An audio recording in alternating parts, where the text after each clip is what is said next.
예, 안녕하십니까. 맨발 전성시대 김대현입니다. 아이고, 아니구나.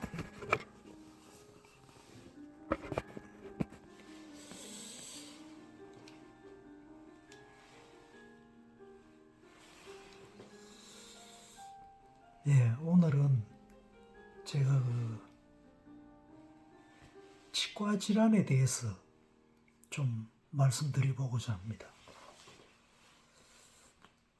저는 치아가 별로 좋지 않았습니다. 그래서 치주 질환도 많이 생겼었고, 현재도 임플란트를 많이 했습니다. 또 일부 부분 털리도 해보고, 참 이빨 때문에 고생을 많이 했습니다.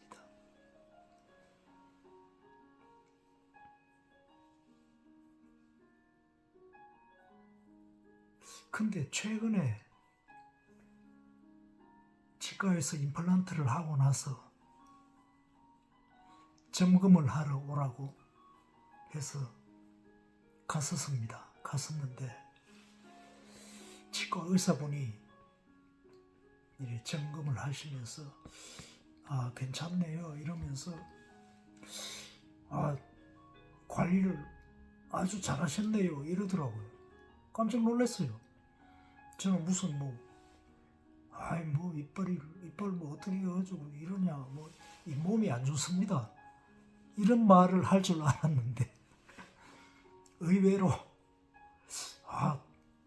관리를 아주 잘하셨네요, 이러는 겁니다. 단지 이제 치소질을 잘 못해가지고, 이빨에 마모가 약간 됐다는 겁니다.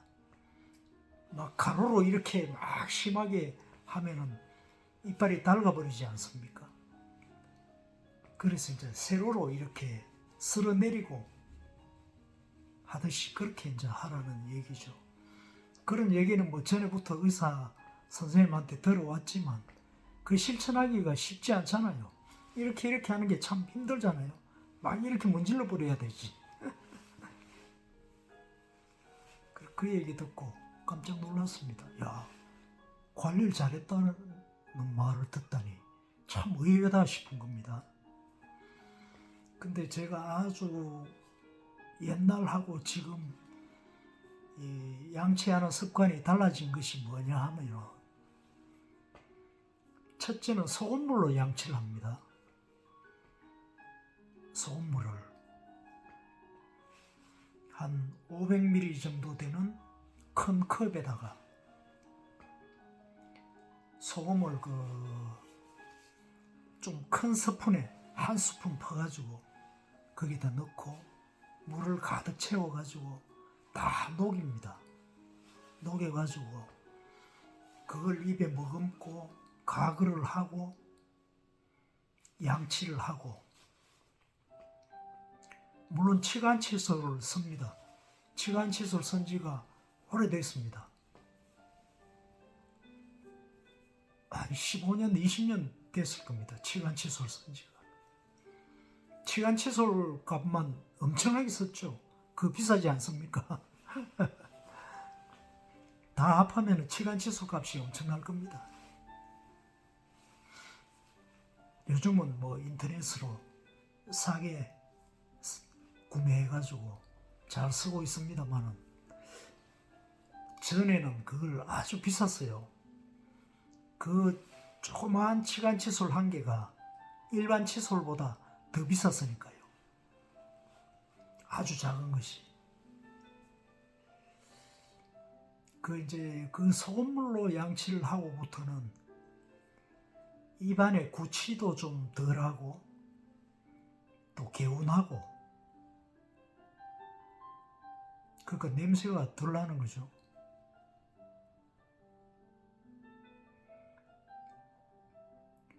그 소금물 덕분이 아닌가, 저는 그렇게 생각합니다. 잇몸이 좋아진 것도. 과거에는 잇몸에서 피도 가끔 났었습니다. 근데 지금은 아무리 치간칫솔로 쑤시고 마구 하고 그래도 절대 피가 나지 않습니다. 그러니까 잇몸이 튼튼해진 것 같아요. 그게 다 천일염 덕분이 아닌가, 저는 그렇게 생각합니다.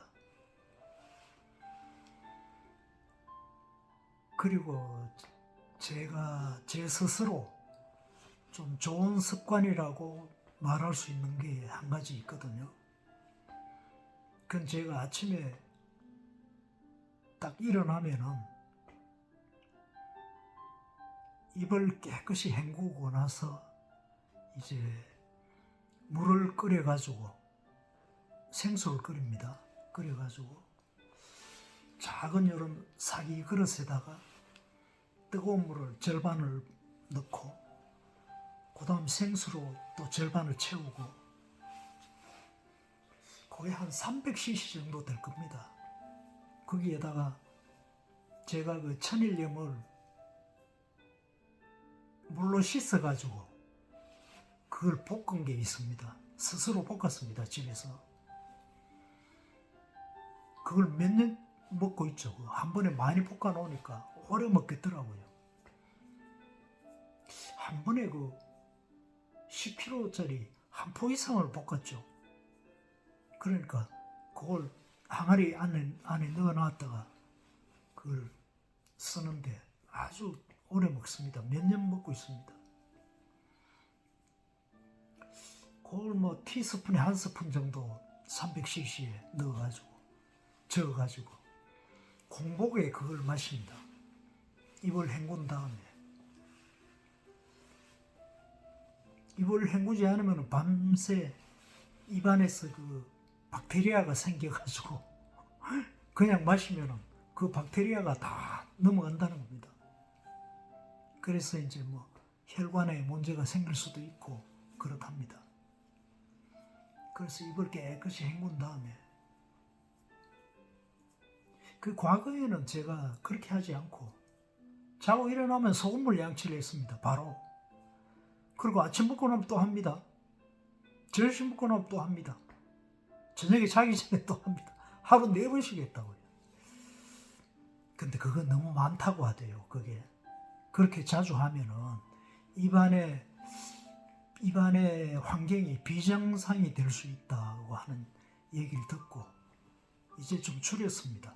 그래서 아침에 기상에서는 바로 그냥 맹물로 그냥 헹구기만 합니다. 그리고 이제 그 소금 태운 물을 아침에 한 잔 마시죠. 한 잔 마시고 이제 뭐 과일 먹고 뭐 삶은 계란 먹고 뭐 요거트 같은 거 하나 먹고 이러면은 배가 든든합니다. 그 소금물이 아주 좋은 것 같아요.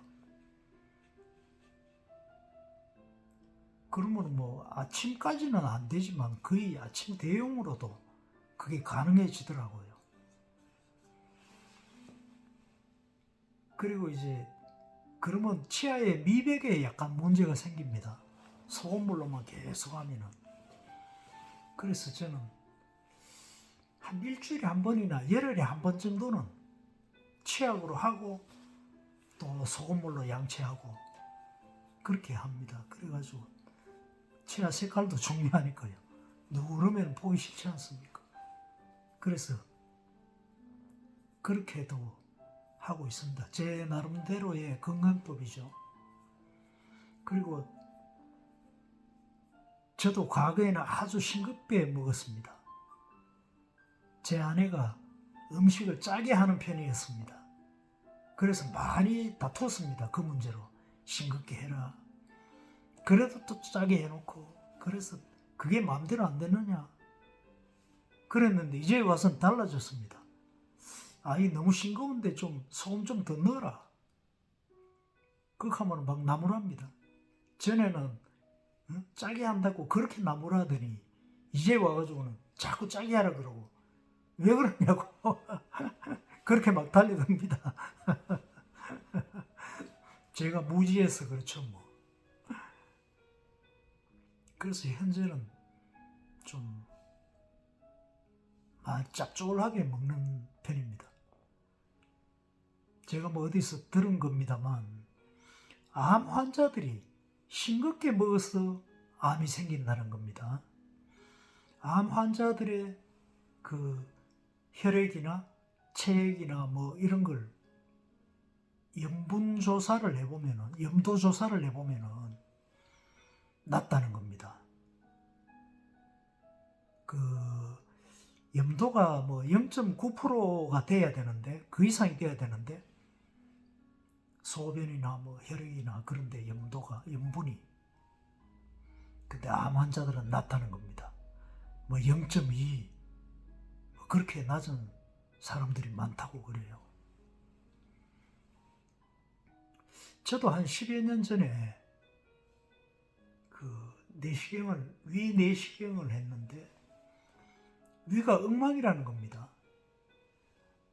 위궤양, 또 역류성 식도염, 또 위염은 뭐 기본이고,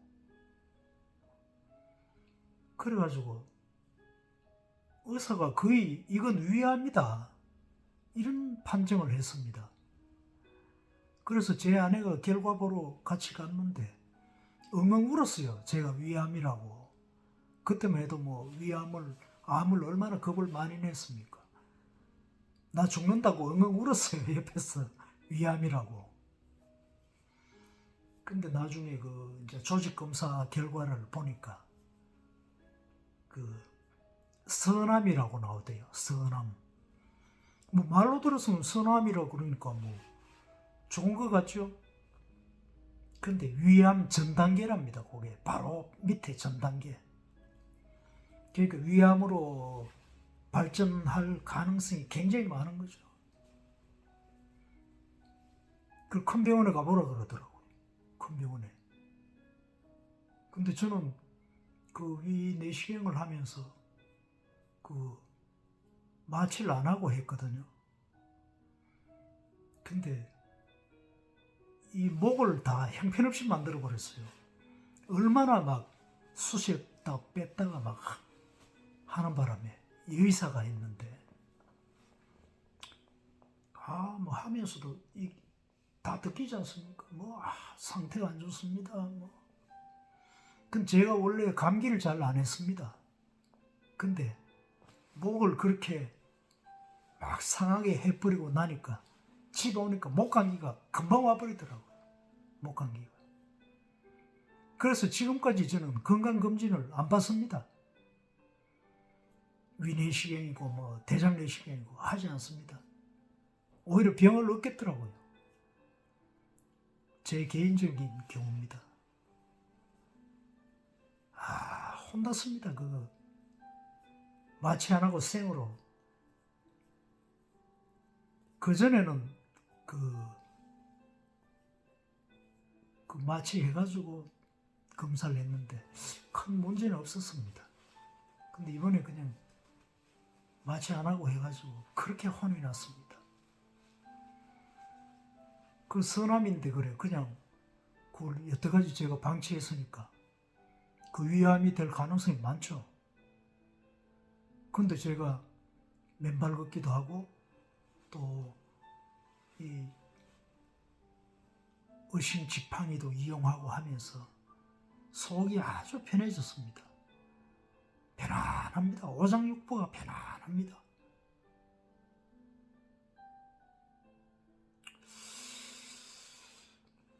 참 그게 뭐 정말 확실한 건지 모르겠습니다만 제 경우는 그랬습니다.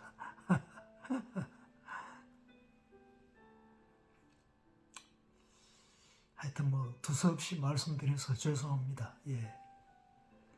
또 다시 찾아뵙도록 하겠습니다. 감사합니다.